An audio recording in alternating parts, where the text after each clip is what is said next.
of people has stopped, so let's, I guess, get started on this because I know you're all probably ready for lunch. So I'll spend some time, well, first, open decisions and architectural evolution. This talk was originally targeted specifically at software architects, and so I talk about architectural evolution, but that's really just one use of this notion of what I call open design proposals, which is what this talk is really about, a way of communicating technical decisions, changes, and getting consensus on how to do things like design changes and architectural evolution. My name is Austin Bingham, and I work for a little company called 60 North. I part own that company as well. It's up in Norway, Stavanger and Oslo in Norway. Right, so just a touch about myself. This dot here is Austin, Texas. That's where I'm from. So I'm named after the city I was born in, strangely enough. So I'm fortunate that I was born in Austin, not Detroit or Ottawa. Home of the University of Texas, greatest university in the world. Hook 'em horns. At least in Texas. And it's the biggest in the US, by the way. That's an interesting fact. It's the largest university in the country. Once home to Edsger Dijkstra. He died while teaching there, so he didn't die in front of a class, but he was teaching there when he died. Cranky old man. For computer science nerds. This gives you a little sense of what Austin is kind of like. This is the city in the background here, and this is Town Lake, the little river that runs through, and this is a statue. Does anybody know who that is? Anybody recognize that man? That's Stevie Ray Vaughan. He's a local hero guitar player, kind of this, incredible player.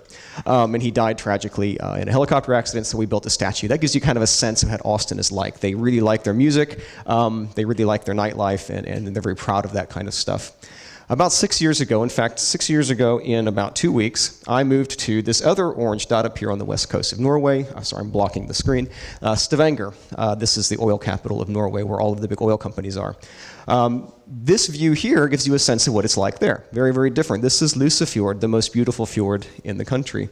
And that really, nobody really argues that. That's true. This is one of the most famous places in Norway. Very, very physically beautiful place. Wonderful to visit. The statues there are a bit different, though. These are roughly 30-foot tall metal swords rammed into the ground just down the street from where I live that commemorate the union of the three kingdoms under one king in Norway many hundreds of years ago. So different places, both very nice, great to visit, lots of fun. So if you've never been to either one, take a chance and go see them. Come to Norway in the summer. The winter, not so beautiful in Stavanger, which is why I came here. And that's where 60 North is based. Little local flavor. The taxi driver picked me up at the airport yesterday, and he was supposed to have a sign. He did, in fact, have a sign. He had this sign. And this is not even remote. Well, this is remotely my last name. There was apparently a communication kind of fiasco on the phone. So this is I guess my Ukrainian last name. My Norwegian first name is Øystein, so I'm going to go by Øystein Bingham from now on when I travel. It's my pseudonym. Anyhow, enough joking about me. Let's talk about architectural evolution. Like I mentioned, this talk was initially written with architects in mind, and I decided not to change it too much because the content is relevant to all sorts of decision-making that goes on in software development organizations. But we'll talk a bit about what I mean by architectural evolution, and you'll kind of see that it plays into and is very similar to all kinds of decisions you make all the time. So this building, does anybody recognize this building? So this is probably, I didn't know what it was until I looked it up. This is the City Court building. This is actually not the City Court building. This is a Lego replica of the City Court building, but it's a much nicer picture than any real picture I could find. It's a skyscraper built in 1977 in New York City, in Manhattan. And you look at it, it looks like a skyscraper, like any other skyscraper you've ever seen, with some notable differences. And I'm going to just walk in front of the screen, so excuse me. You'll notice down here, this little building here. Little gray Lego building in the bottom there. That is, I don't have my speaker notes, so I may screw this up. It's a Lutheran church that had been on Manhattan for a long, long time, by US standards at least. And this church owned that land, and Citicorp wanted to build a building, and Citicorp said, well, what can we do to build this building here? And they said, you can have the land, and you can build your skyscraper, but you can't move the church. So they went to the architect. Basically, the church had to stay there, but they could build over it if they wanted, which is exactly what they did. So they went and they talked to one of the most famous architects in the world, Le Mesurier, back then, and said, can we do this? How can we build this skyscraper? It's a, I don't know, huge skyscraper over this little thing and actually have a functioning building. Can we do it? And he thought about it and scratched his head and did a bunch of calculations. Finally said, yes, we can do that. And what we're going to do is, instead of having supports at the corners like you would normally have on a skyscraper, we'll put them on the faces. So these are the main structural supports for this skyscraper, which is very, very different from how all other skyscrapers were built. And most still are not built this way, of course. This was the architectural change. They knew how to build skyscrapers at this point. I'm sorry, I hear people talking. They knew how to build them just fine, and they weren't falling over, so they could have followed this template. But the fact was, they had this change, this requirements change, you can think of it as, this new stakeholder, this new pressure, forcing them to change the way they built the skyscraper. And so he came up with this design that has, and I'm not a civil engineer, so I'm going to make some words up, but this V-shaped bracing structure on the faces that focused the weight of the building onto these supports. That's the limit of my structural engineering there. They focused the weight, and this made the building very light. And so they were able to make some other changes throughout the structure of the building, where they also discovered that this building was so light it swayed in the wind a lot. So what they had to do is put this giant block of concrete at the top of the building, 50 tons or something like that, and it was computer controlled and it moved around to compensate for the sway of the building. And everything worked. All the math was very sound, and everybody agreed they could work, so they built this building. Well, the building is there. People are working in the building now. And Le Mesurier, the architect, he gets an email, not an email back then, but he got a letter, I suppose, from a graduate student at Columbia, I think. And she had been given this building as part of her graduate thesis. She was supposed to study it. And she wrote to him and said, I've been doing some math on this building, and I've discovered what I think might be a problem. She told him about what are called cornering winds. Cornering winds are winds that hit the building on its corner, so coming straight in and hitting it right there. On a standard skyscraper, cornering winds are not an issue. They simply have no real effect compared to face winds, and so they don't calculate them very often. On this building, though, she ran the math and determined that actually this building is really, really unstable with cornering winds. And they ran some more math and determined that a wind strong enough to literally knock this building over, if it was a cornering wind, comes once every 50, 55 years in New York City. And this was really, really scary. Le Mesurier ran the math and he agreed, yes, this is a real problem. They did even more math. Well, he kind of thought about it some more. He said, wait a second. One of the reasons this building stands is this big moving block of concrete at the top. And what happens when there's high winds? It's probably a storm. There's probably electricity, lightning, which knocks out computers, which knocks out that damper.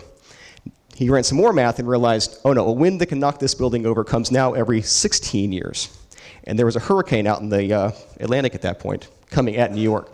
So you're sweating bullets. His building could get knocked over. People are working in this building. So they finally decide what they can do is they can go in and they can rivet. They had some fancy riveting technology. They go through the whole building and strengthen it, and everything should work just fine. So they didn't tell the people in the building. They just did this. They went in at night and during the day and just fixed all this stuff in the building stands.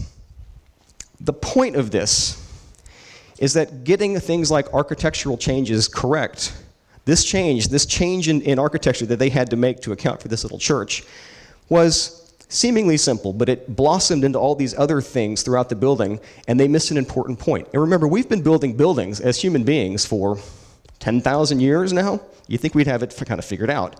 But even the best architect in the world, tasked with a relatively small seeming change, misses something crucial that could cause a skyscraper in Manhattan to get knocked down. Now think about the kinds of changes that we deal with as software developers, right? That maybe not dealing with skyscrapers, but we might be dealing with something that can affect somebody's life in a pretty serious way.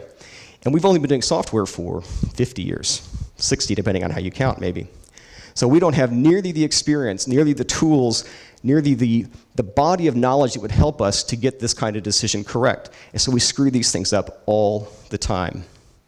I think you probably all agree on that. I mean, it's just we just can't see very far into the future compared to somebody who's building a physical building. And so we need tools. We need new methodologies, new approaches that help us get these decisions right. And that's what this talk is about a simple tool, a relatively simple approach that I think we can say we know works based on observation. This blurb here is not terribly important to the rest of the talk, but really what I'm talking about primarily with architectural evolution is change to the form of the architecture, the shapes and the connections between blobs, and not so much the technology choices, although that does play into architecture. But the story is really the thing to take home, that getting architectural changes, getting design changes correct, even in a field that we know really well is complicated, and in software it's even worse, and so I'm hoping to help alleviate that problem. What's an example of an architectural evolution in software then, or design change? So we had a talk this morning about microservices, and that's something that a lot of people are looking at doing. They're going from monolithic single process applications, just like Sandra talked about, to multiple communicating processes, just like Sandra talked about. And I can tell you this is happening all over the place. This is a big wave of thought. We're on the peak of the, what was that, the inflated expectations. Okay, yeah, so we're probably at the inflated expectations point right now, but this is the kind of change that I'm talking about. A really substantive, systematic change to a process or to an application.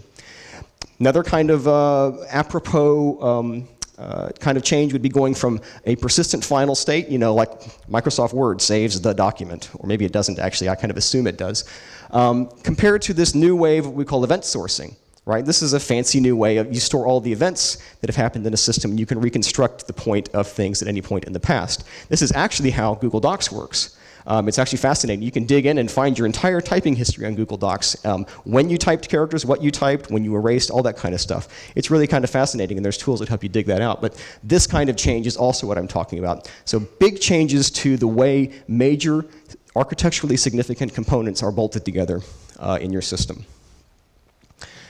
What complicates these kinds of decisions? All sorts of things. It's not just code.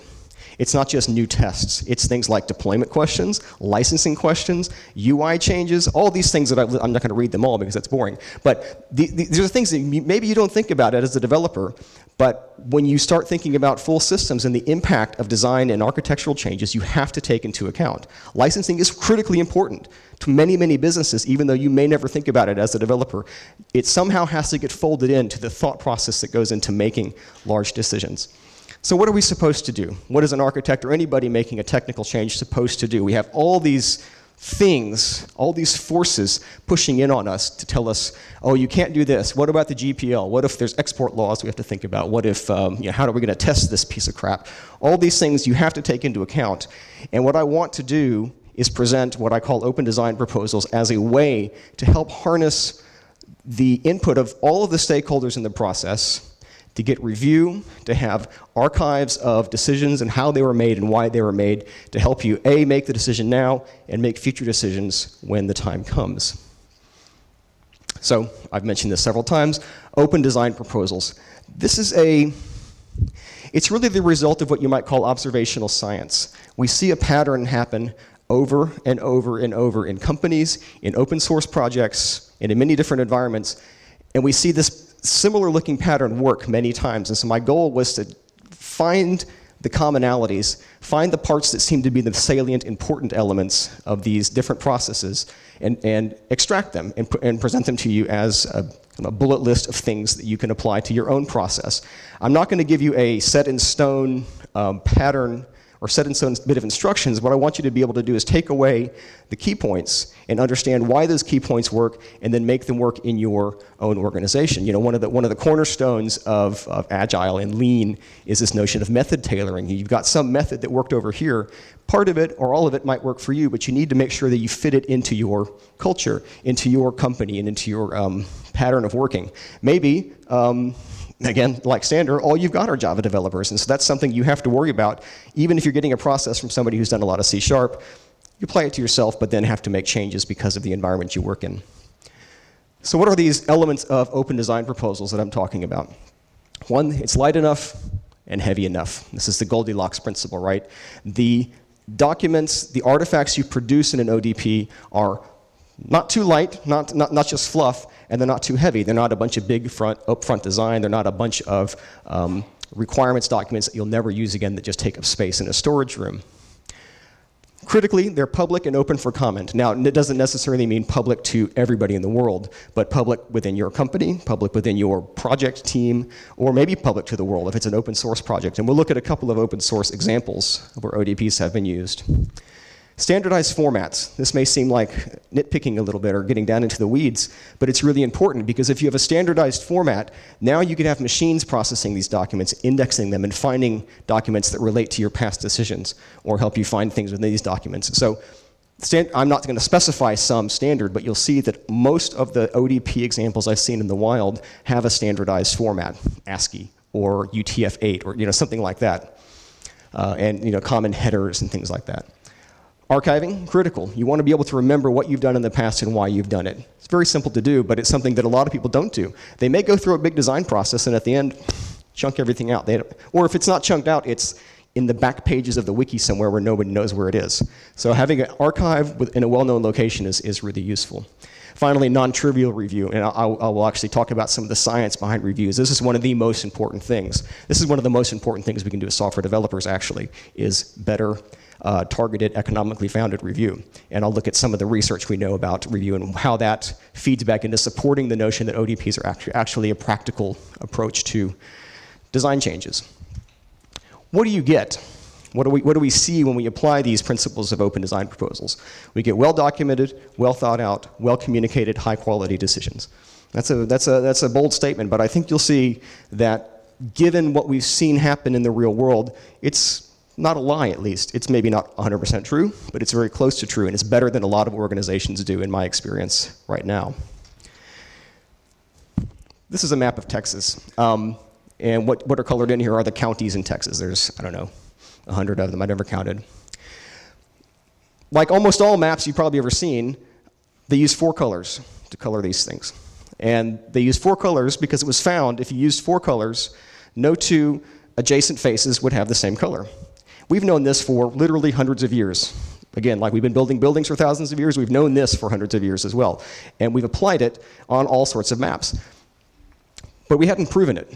It wasn't until 1976, actually, that 2 mathematicians proved that 4 colors were enough for this kind of map to avoid adjacent overlaps. It was really complicated math. But we knew that it worked well enough that we just used it and used it. We never found a need for 5 colors, and we could never make the maps work with 3 colors. And so we said, okay, clearly this is some kind of important rule. We may not understand all the mechanics and the math behind it, but it's pretty obviously correct. This feeds into how ODPs came onto my radar. I saw this pattern repeated over and over and over, and I said, there must be something to this. All these successful projects use similar approaches. What is it? So it's based on experience. This didn't come out of a lab. Nobody went into a software engineering research facility and came out a year later and said, this is how we're going to do architectural changes. It's something that kind of evolved into a very effective set of patterns, and we've identified those already. But my point is that this isn't the product of a lab. This is something that's been proven, proven in quotes, shown to work over and over to my satisfaction in the real world. At the same time, the utility of this approach is pretty self-evident when you look at it. When it's presented to somebody who's in a position where this kind of approach could help them, they say, ah, that's right.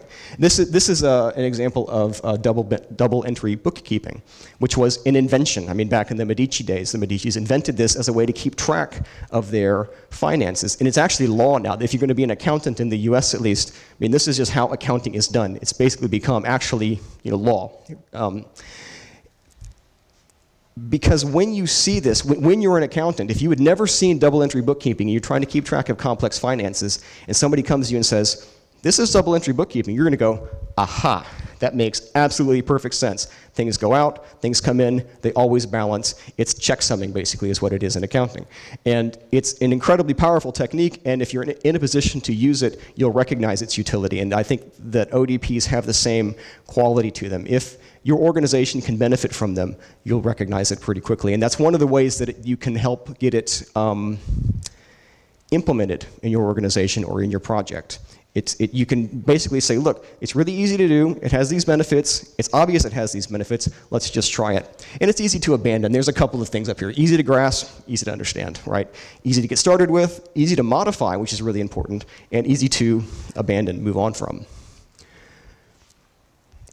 Now, I called this kind of observational science in the setting. I've seen this work in the real world, and I kind of know it works. But there's also a lot of research that supports various elements, specifically the review element that I say is so critical. And we'll look at some of what we know about reviews, and hopefully that'll open some eyes. Ultimately, though, this is not rocket science. This is really pretty straightforward. I love this picture because it's true, right? That is X. It's right there. Answers the wrong question, but you're not going to be blown away by anything that I present to you, I think. You're probably going to be going, yeah, oh, we kind of already do that. Oh, we don't do that, maybe we could. Or I've seen that done before. And that's fine. I'm not here to revolutionize software development so much as kind of help people do things a little bit better. So let's look at some public examples of open design proposals. Who here uses Python? Oh, come on, guys. Oh, no, I love Python. Anyhow, Python uses a thing called a PEP, a Python Enhancement Proposal, to introduce new proposals for changes to the language. This can be changes to the language itself, to the standard library, and so forth. And they basically require that you write one of these and submit it to the open source community and have them decide if it's a good idea or not. So this is essentially an open design proposal for Python. This is Guido van Rossum, who invented Python. I'm not going to read this whole thing, but look at what's highlighted here. PEPs collect community input. They document design decisions. They build consensus. We'll see that word consensus a lot. And they document dissenting opinions, also important to remember why people might not have liked your idea, what they thought was a bad part of it. So this is what PEPs are for. This is actually extracted from one of the PEPs, the PEP that talks about PEPs. So PEP is a fun word to say, from PEP 01. So remember those bullet points, because you'll see them kind of mirrored when we talk about other instances of ODPs. But the details of PEPs are actually very, very simple. They're simple text files. I think they're UTF-8, but they have a standard header format, and then a pretty free-form text bit at the bottom, very free-form, in fact. So there's some of it that's machine processable, some of it is just for humans only. It's all version controlled. All of the PEPs are in a Git repository somewhere. You can go get them all the way back to the beginning. There's a big pre-PEP discussion on mailing lists and at conferences and stuff. Before a PEP is even written, it's kind of vetted by people. So typically a PEP isn't written for bad ideas. Rejected PEPs are maintained. PEPs are publicly accessible. It's all on the web, every last bit of it, all the discussion on the mailing lists and the PEPs themselves. And this is a Python quirk, perhaps, but a reference implementation of any change to the language or library change has to be submitted. That's just part of their process. So they've, in a sense, tailored PEPs, tailored ODPs to meet the needs of the Python community by having something like this in there. This isn't, of course, one of the bullet points I talked about earlier.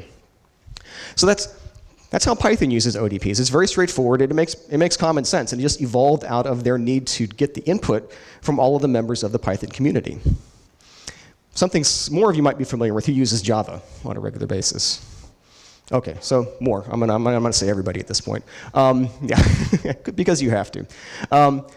They have something similar. They have the Java community process, Java specification requests, JSRs. These are exactly the same thing. They fulfill the same role as a PEP does in Python and use essentially the same mechanisms and the same approach. You can see immediately that JSRs are a bit more heavyweight. They have this official pipeline things have to go through, and there are things like, you know, approval balloting and expert group formation and all these kinds of things that go on that don't really happen in the Python end of things, but there's reasons for that. So let's look at an extract from the description of JSRs. Again, just read the bold parts.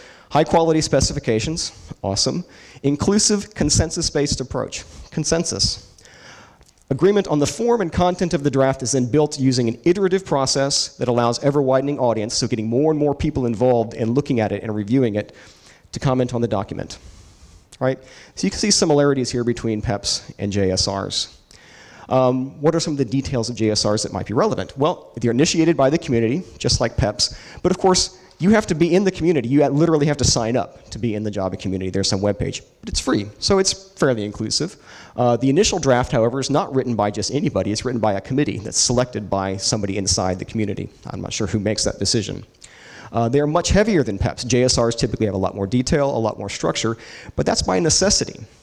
You think about the stakeholders in the Python world versus the stakeholders in the Java world. They're two totally separate things. On the one hand, you've got, you know, a bunch of computer nerds. On the other hand, you've got Oracle and all of their customers who want to say in changes to things that affect their bottom line. You know, a change in a JSR could cost a company $1 billion if they're not careful. Change in Python could do the same thing, but it's not likely to happen because, I don't know, Python programs are better, maybe, I don't know. Membership is required, I mentioned this, so if you want to be involved in the JSR process, you have to be a member. But this is also part of just the fact that it's a different community, a different set of needs, a different set of drivers go into making the decisions in the Java world. So that's really all there is to say about Java. It's a totally different thing from Python, but they use very, very similar approaches. Let's pick something that's not a programming language. Let's pick the internet. How do we build the internet? We build the internet with RFCs. Who's ever read an RFC? You're real geeks, yeah. This is the best RFC, the Hypertext Coffee Pot Control Protocol. This is a real RFC, by the way. I don't think it's been implemented, but it's a joke. It's a joke RFC, but it exists. But this is basically how we built the biggest thing the humans have ever built. We used RFCs to kind of guide, the way the internet's put together. So let's read a little bit about what they have to say about RFCs. Several iterations of review by the internet community. So anybody who wants to come in and read and comment on an RFC as it evolves is free to do so. It's published. They want high technical quality. Of course, high technical quality. How else is the internet going to work? The importance of establishing widespread community consensus. Consensus again. So we've seen an open source programming language. We've seen Java, which I don't know if you call that open source or not, but it's certainly privately held. And you've got the internet, all looking for consensus, all using the same basic mechanisms to get people to agree on how to make changes to these really important systems. And just as a by note, does this joke land with anybody? Maybe too American. It's the series of tubes. Okay, it's a bad joke. Sorry about that. Yeah, I'm embarrassed for my lawmakers. So. Right. But what are the details of RFCs? There's a standardized ASCII format, not UTF-8, not Word, but it has to be ASCII, which is perhaps problematic for something that's a globe-spanning piece of technology. The drafts are published through a well-known shared directory, effectively very simple distribution methods. Discussions happen in all sorts of various venues, but there are certainly email lists. There are conferences about this kind of stuff, but it all happens in the open. And in fact, there's a person who's responsible for making sure that these discussions are kept in the open. They're recorded and put somewhere. There's an archivist. I forget the exact title. There's established maturity levels through which an RFC goes. So they have this special bit of their process that says you have to go through these gates to get an RFC actually become official or rejected. And all the RFCs are maintained. They're kept in a shared repository somewhere. So you can see all of the RFCs that have ever been written by anybody anywhere. So you see that this same pattern happens over and over and over again. Somebody has an idea. They talk about it a bit. They write a document. They discuss the document. They get more people to look at it. They all, as a community, somehow decide that it's a good idea, and they write it, and then they keep a record of what they've talked about and the decisions they've made. That is fundamentally what ODPs are all about, open design proposals. So like I said, you've probably all seen things like this many, many times. But I think what's important for us is to identify what are the important moving parts, what are the salient elements of all of these somewhat dissimilar approaches that we can leverage on our own. You can use these inside your own company, your own project, your own open source project if you want. So I've seen this happen in a couple of companies, and so I just want to look at a few anonymized examples real quick to show you that it does happen. So the first company, Initech, makes red staplers. That's another joke. If you haven't seen Office Space, go see Office Space. It's actually a really wonderful company, but I can't say who it was. But they had meetings that used Word documents to capture the design proposals. Everything was kept on a central server. They had a mailing list where all this kind of stuff was discussed internally. It wasn't public, but it was public inside the company. And we had discussion meetings. Anybody was allowed to come to the discussion meetings for a particular design proposal. I won't use the real word. But there were certain people mandated to go, so every group had a liaison that they sent to all of these meetings to make sure that everybody's input was kept. So you can see it's the same basic principle, but it was just implemented inside a company instead of on the internet. Another company I worked at, I actually had a big role in implementing their ODP system. We implemented it specifically to support a huge architectural change for this company. We were just replacing all sorts of guts inside this massive, cranky old system. So we designed it to promote accessibility, to get everybody's input, because we knew that just two of us sitting in a room would never get it right. We'd screw things up, 10 different ways every day. So we settled on a simple restructured text format. We had meetings, we had mailing lists, we had everything archived, everything we keep around we did. And we basically took Python enhancement proposals, PEPs, turned them into something we could use internally. So we had to kind of manipulate things a little bit, but ultimately it was the same basic ideas, and it worked wonderfully. We used some technologies here to give you some ideas. Restructured text and Sphinx, Mailman as our list server, very simple stuff. We used Garrett to do reviews along with meetings, but Garrett was a wonderful tool for this stuff. And the results are really, really nice. We now have, or I've left the company, but they have over 100 detailed review design documents now. This is something they never had before. They literally had 2-3 million lines of C++ that paid all the bills for the company, and they had basically no design documents anywhere. This entire architectural change that we put the system through is well documented to the point where anybody joining the company or anybody interested in understanding the changes can go read them and discover exactly what happened. And this is a massive win, a huge win for this company, because it's still an ongoing change. But they have this wonderful record that they can see why some changes were made, some were rejected, and what were all the inputs. And everybody grows. It's this huge learning process and huge archive of knowledge for the company that was really, really simple to make and also improved the quality of the change that they made. As I mentioned this, we've archived all the discussions and decisions. That's all still there. But really, this last bullet point, the broad understanding of how and why the system is put together the way it is, this is the real win. Because now every developer who's interested, which should be all developers in the company, can understand exactly what's going on in this big multi-tendril change that's going through the system. So if nothing else, I hope that this example motivates you to think about applying something like this in the group you work with. And I'll look at how you can get started with this in just a few slides at the end of the presentation. But let's move into what I call the power of review. Now, I've mentioned review a couple of times, and this is really at the heart of how we're improving the quality of our decision making, is review. And we know quite a bit about it, and it's a fascinating topic, and I want to touch on a few of the kind of highlights. Reviews go back to about 1976 when we started looking at them at IBM with Michael Fagan. Some of you might have heard his name. You might have heard of Fagan inspections. They're big, heavyweight processes that involve, phases and different roles you play and all this stuff. And it's not the kind of thing a lot of people do, even though it's been shown to be very effective. But this is sort of where it all started. This is a powerful way to approach inspections, and it's great in some domains, not in all. You get people like Lawrence Vaada then in 1993, and before then, but in 1993 he started looking at what Fagan and his cohorts had done and said, well, are the meetings really necessary? Is all this heavyweight stuff really necessary? Or can we get most of the gain, most of the benefits of reviews without the meetings and a little more asynchronously? And he looked at some of the reasons why meetings were always suggested, and he said, well, in all these cases you actually don't need meetings, or meetings are actually counterproductive. And this was his line of research. And he showed more or less that reviews without meetings can be nearly as effective as reviews with meetings and a lot cheaper. One interesting thing he found was that people, before they go to meetings, they prepare, they read. Only 4% of defects were actually found in meetings. 96% were found by somebody just reading it asynchronously, offline, without blocking the rest of the team. This is a really, really interesting and important finding.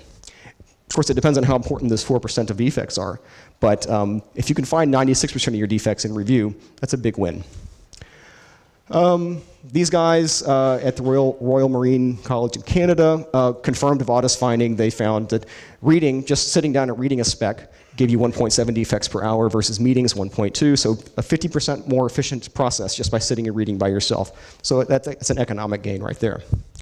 And Radar Conradi from Norway, he found kind of related results. He found that they were, with something like the Fagan-style approach, they were spending 75% of their time in meetings, 25% reading, but they were finding 80% of the defects in the reading and 20% in meetings. So there's this big disparity between the power of reading and the power of meetings.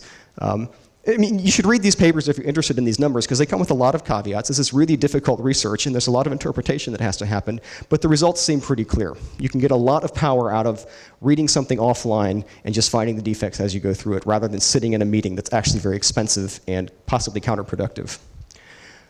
One takeaway from all that line of research is basically meetings are good for finding false positives. So I've read something, I think there's a bug. Somebody in the meeting says, no, that's not a bug, so that's a false positive.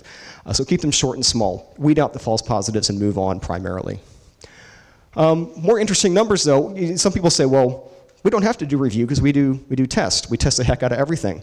Well, okay, researchers have looked at this, and they did a big project. I forget exactly, this is at Hewlett-Packard. HP wanted to save a bunch of money, so they said, can we use reviews? So they ran some studies. And they found, they reviewed this big body of code and then ran it through test.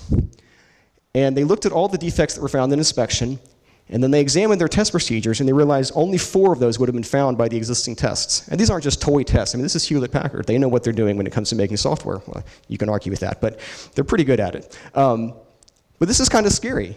I mean, this means that 80% of the defects just would have flown through test and gone to the customer, and who knows what would have happened at that point.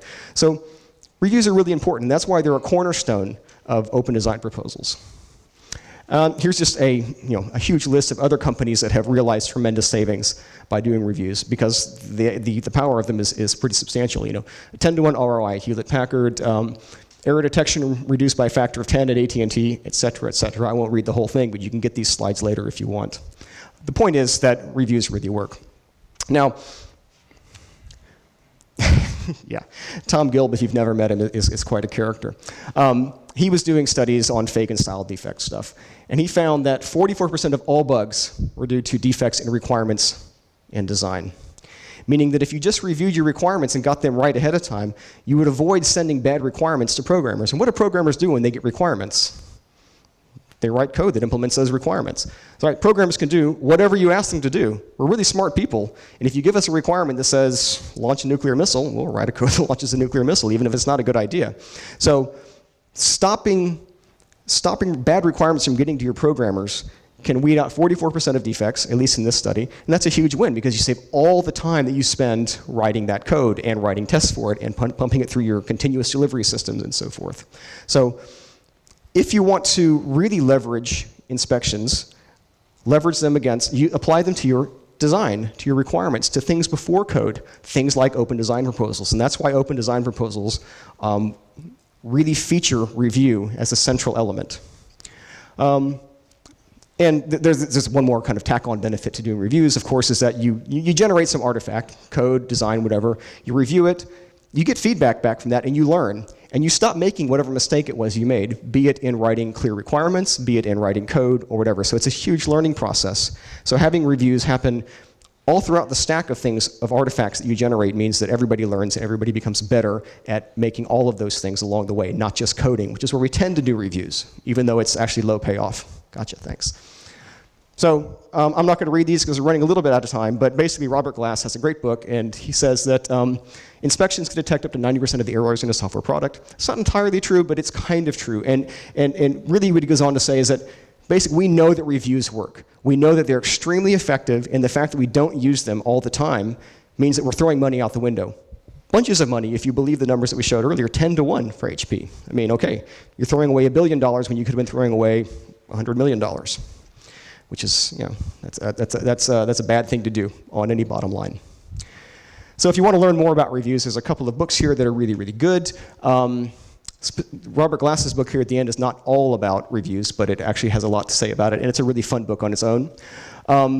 If you read those, though, also read this one. This one will make you skeptical. It will make you know how to approach software engineering research, because it's a difficult field. There's a lot of interpretation, a lot of numbers that perhaps aren't as substantiated as we think they are, and you need to come into it with a critical mind if you want to get out real information. So that's a good reading list right there. So we're closing up here a bit, but what are the benefits of open design proposals? Speed through these. In a nutshell, improved quality through communication. You want to improve the quality of the changes and decisions you make simply by getting more people's input and communicating out to people in the future by recording what you've decided to do. You're going to harness the power of review by getting the right input early. You're going to prevent your team from getting bad requirements and thus implementing them. You're going to get good requirements and implement those. And that's a huge savings because you're fixing things at the source rather than at the end of the feedback cycle. The straw man effect. So the straw man effect basically is I want to give you a concrete example, a concrete list, or a concrete design that you can knock down. If I come to you and say, let's talk about the benefits of llamas, that could go on, and we could have all sorts of miscommunication, and it's a very kind of fuzzy thing to do. But if I write down the benefits of llamas, and I give you that paper and I say, what's wrong with this? You'll have a much more concrete thing to criticize and to annotate and to think about, because I'll have forced myself to write this stuff down, and you have something very concrete to read about. So the straw man effect is really important. Just the act of writing things down makes us smarter. It makes us write better designs because we activate a part of our brain, and I can't back this up with research, but I think it's true. We activate a part of our brain that we don't use when we're just thinking about things. Writing things forces us to verbalize, and verbalizing things makes us think about them better. That's my psychology lesson for the day. Writing aids thinking. Does anybody know what the rubber duck stands for in software development? Right, yeah, rubber ducking. It's so you spent all day trying to solve some horrible bug and you can't figure it out, and you've been writing code and debugging and you've got breakpoints everywhere, and finally you say, God, I can't figure it out. So you walk over to, to Sander's office and go, Sander, I have this problem all day, I can't figure it out. You know, every once in a while, all the letters on the page turn purple, and you keep talking, and all of a sudden you go, I've got it figured out. And you walk out, and Sander hasn't even paid attention to you, because he knows. So Sander, in that case, was my rubber duck. Yeah, exactly. See, he's not listening. But I've solved the problem. Just forcing myself to say it out loud helped me find the answer. So I don't even need Sander. I can just get a rubber duck. Keep them on your desk, and when you're stuck, say, Mr. Rubber Duck, I've got this really bad problem, and I can't figure out why the text is turning purple. And you'll figure it out. So rubber ducking, now you've heard it, and that's what the rubber duck is about. Writing is the same as talking about things in many ways. It forces you to think about the problem from a more holistic point of view and from different angles, and you become smarter. You literally become smarter. The rubber duck can help you. So get a rubber duck, and you'll become a much better programmer. I'm not saying you're bad programmers, I'm just saying it will help you. ODPs help you enfranchise and inform developers. Developers hate it.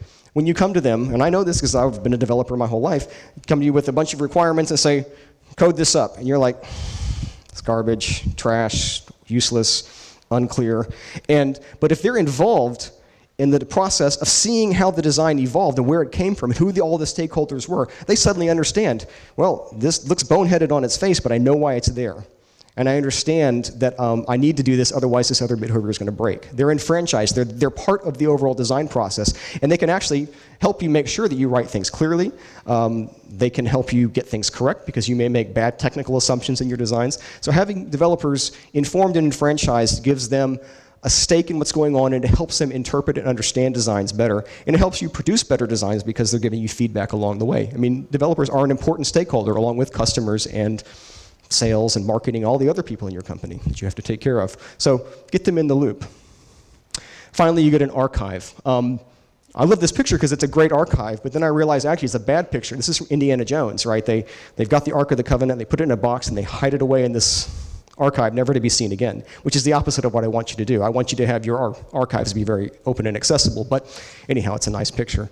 You get an archive, you get this brain trust, basically. All this information that would have been lost in most companies is now available to you for the rest of the company's or the project's history.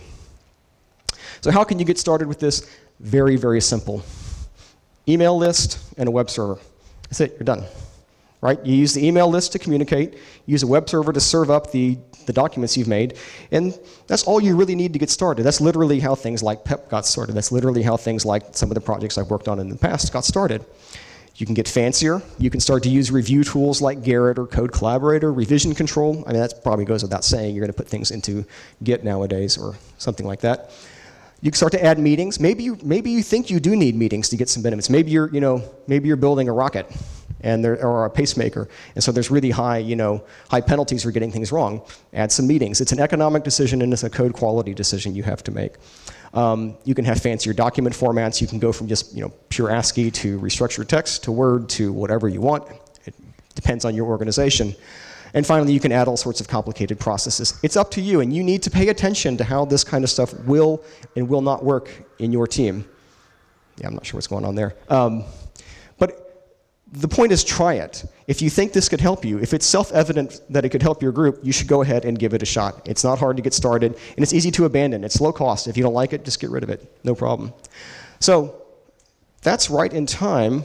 So actually, I have time for questions, or we can just, I was given a hand sign that I don't know what it means, but that's all I've got to say. So thank you.